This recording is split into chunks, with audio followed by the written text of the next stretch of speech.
Puppet নিয়ে যে বিভিন্ন ক্যাম্পে গিয়ে পাপেট দেখিয়ে শিশু কিশোরদেরকে তিনি বিনোদন দেওয়ার চেষ্টা করেছেন এবং মুক্তিযুদ্ধ সম্পর্কে বলেছেন।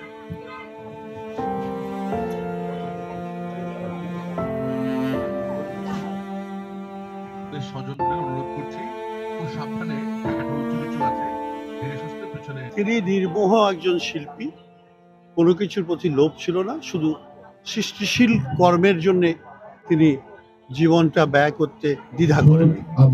আমরা যারা তার ছাত্র সম, তিনি হয়তো আমাদের শ্রেণীকক্ষের শিক্ষক ছিলেন না, কিন্তু তিনি মূল জায়গায় যেখানে আমাদের সৃষ্টিশীলতা প্রয়োগ করার বা বিষয় আছে সেখানে তিনি আমাদের শিক্ষক।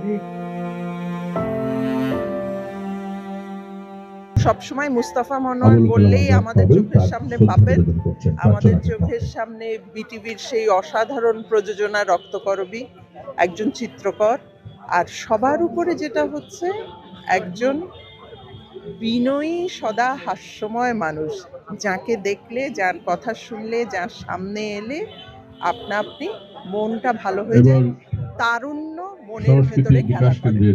এই দেশের সংস্কৃতি কোনো সময় না সরকারের আনুকূল্য আসে। আপনি যদি বলেন পাকিস্তান সরকার, সেই সময় এই 23শে মার্চ 1971 সালে মুস্তাফা মনোয়ার টেলিভিশনে পাকিস্তানের পতাকা দেখান না।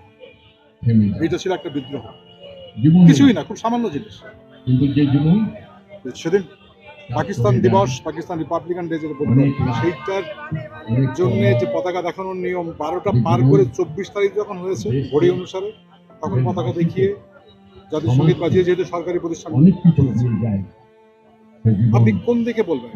আপনি যদি ছায়ানটে তার অবদান, অন্যান্য যে কোনো সাংস্কৃতিক কর্মকাণ্ড, সেটা কিন্তু সরকারের জন্যে না।